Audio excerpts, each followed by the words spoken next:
கனி கொடாத மரமெல்லாம் வெட்டுண்டு அக்னியிலே போடப்படும். அங்கே தூசி தட்டும் போது தூசியெல்லாம் தனியாக போயிடும், மணியெல்லாம் தனியாக போயிடும்.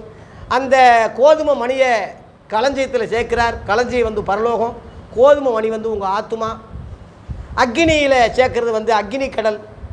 அந்த பதர் என்பது உங்கள் பாரம்பரியம், உங்களுடைய கற்பனைகள், உங்களுடைய பழைய பழக்க வழக்கங்கள், மனம் திரும்பாத செய் இந்த காரியங்களை குறிக்கும்.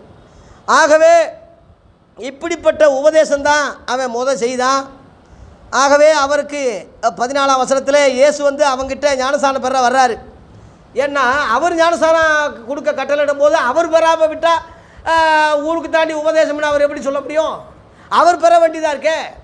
அதனால அவர் பெற வேண்டியது வரும்போது அவன் தடை செய்கிறான். ஆண்டவரே 14, நான் உம்மாலே ஞானஸ்நானம் பெற வேண்டியது இருக்க, நீர் என்னிடத்தில் வரலாமா? ஆண்டவரே என்ன நீங்கள் போய் என்கிட்ட வர்றீங்க? அவ்வளவு தாழ்மை இயேசுக்கு. பாருங்கள், இயேசு கூட நம்ம பெரிய ஆளா?